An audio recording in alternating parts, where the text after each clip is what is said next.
ডায়াস্টেরিওমার। ডায়াস্টেরিওমার হচ্ছে একটা বিশেষ ধরনের আলোক সমানুতা বা অপটিক্যাল আইসোমারিজম। কখন ডায়াস্টেরিওমার পাওয়া যায়? প্রথম কথা হচ্ছে ডায়াস্টেরিওমার পেতে হলে যৌগে একাধিক কাইরাল কার্বন থাকতে হবে, অর্থাৎ 2 বা তার বেশি কাইরাল কার্বন থাকলে ডায়াস্টেরিওমার পাওয়া যায়। এবং ডায়াস্টেরিওমার চেনার বেস্ট অপশন হচ্ছে মিরর ইমেজ হবে না। ডায়াস্টেরিওমার একজন আরেকজনের মিরর ইমেজ না। ডায়াস্টেরিওমার বের করার আগে আমরা এখন কতগুলো বিষয় একটু আগে বোঝার চেষ্টা করি। প্রথমত লক্ষ্য করো, এই যৌগে 2টো কাইরাল কার্বন আছে।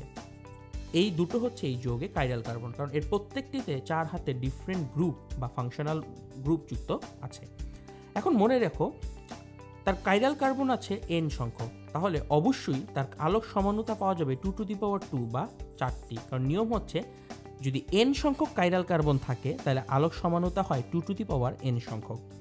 তো এই যৌগে টোটাল 4টা আলোক সমাণু পাওয়া সম্ভব। সেই 4টা কিভাবে লিখতে হয় প্রথমত একটু বোঝানোর চেষ্টা করি। লক্ষ্য করো, প্রথমে এই জিনিসটার একটা মিরর ইমেজ লিখো সুন্দর মতন। এটাকে নিয়ে এর একটা মিরর ইমেজ ক্রিয়েট করো। তাহলে মিরর ইমেজ নিলে মিরর ইমেজ আঁকার সময় মনে রাখতে হবে এই যে ডান আর বামের গ্রুপগুলো জাস্ট উল্টো দিকে চলে যাবে। যেটা আগে ডান দিকে ছিল ওটা বাঁ দিকে চলে আসবে, আর বাঁ দিকের গ্রুপগুলো ডান দিকে চলে যাবে। তাহলে এটার মিরর ইমেজ হচ্ছে এইটা। এখন চিন্তা করো, এটা গেল 2টো আলোক সমাণু, বাকি 2টো কিভাবে আঁকবে?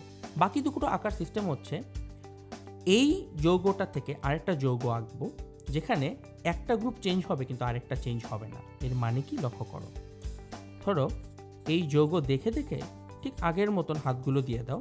এখন লক্ষ্য করো, Cl ডান দিকে, এখানেও Cl ডান দিকে, এখানে হাইড্রোজেন বাঁ দিকে, এখানেও হাইড্রোজেন বাঁ দিকে। অর্থাৎ এই জিনিসটা এক্স্যাক্ট লেখা হয়েছে, কিন্তু নিচেরটা লেখার সময় আমরা উল্টে লিখবো। অর্থাৎ সি এর ওই ডান দিকে OH, এখানে লিখতেছি বাঁ দিকে OH, আর এই ক্ষেত্রে বাঁ দিকে H আর এইদিকে লিখবো ডান দিকে H। তাহলে একটু লক্ষ্য করো, এই যে 2টা যৌগ লিখলাম, তারা এই কার্বনটাতে একটা আরেকটার মিরর ইমেজ।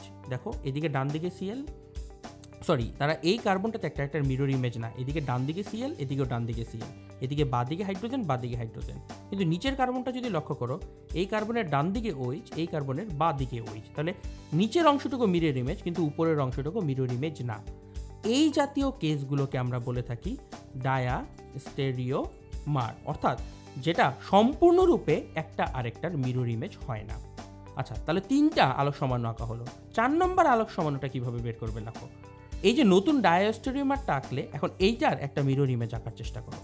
এটার মিরর ইমেজ আসলে জাস্ট তার ডান দিকের এবং বাঁ দিকের হাতগুলোকে অপোজিট দিকে দিতে হবে। ক্লোরিনটা ডান দিকে ছিল, এখন বাঁ দিকে। হাইড্রোজেন ডান দিকে ছিল, বাঁ দিকে। এই হাইড্রোজেন ডান দিকে, এই হাইড্রোক্সিল ডান দিকে। তাহলে লক্ষ্য করো, এই যৌগটা আর এই যৌগটা, এরা দুজন মিরর ইমেজ। আবার এই প্রথম দুইটাও মিরর ইমেজ। মিরর ইমেজ থাকার কারণে এই দুইটা এনানসিওমার, এই দুইটাও এনানসিওমার। কিন্তু লক্ষ্য করো, আমরা একটু নাম্বারিং করে দিই। এটার নাম দিলাম A, এটা B, এই যৌগের নাম দিলাম C, আর এটার নাম দিলাম D। এখানে A, B এরা এনানসিওমার, আবার C, D এরা হচ্ছে এনানসিওমার, কারণ এরা একজন আরেকজনের মিরর ইমেজ। ডায়াস্টেরিওমার হওয়ার জন্য হচ্ছে মিরর ইমেজ হওয়া যাবে না। তাহলে লক্ষ্য করো, এই যে A আর C এরা একজন আরেকজনের মিরর ইমেজ না, তাহলে AC হচ্ছে ডায়াস্টেরিওমার। আবার লক্ষ্য করো A আর D, লক্ষ্য করো A এর ডান দিকে Cl আর এটার বাঁ দিকে Cl, এই অংশটুকু মিরর হয়েছে, কিন্তু A এর ডান দিকে OH আর এটারও ডান দিকে OH, বাঁ দিকে OH না। তাহলে A আর D মিরর ইমেজ হয়নি। তাহলে ডায়াস্টেরিওমার হতে পারে AC, AD। ACও ডায়াস্টেরিওমার, ADও ডায়াস্টেরিওমার। একইভাবে চিন্তা করলে BC আর BD এরাও ডায়াস্টেরিওমার হতে পারে। তাহলে এনানসিওমার হবে যদি মিরর ইমেজ হয়, আর মিরর ইমেজ না হলে বাকি সব ধরনের যৌগই হবে ডায়াস্টেরিওমার। ডায়াস্টেরিওমার চেনার একমাত্র উপায় হচ্ছে তারা মিরর ইমেজ হয় না।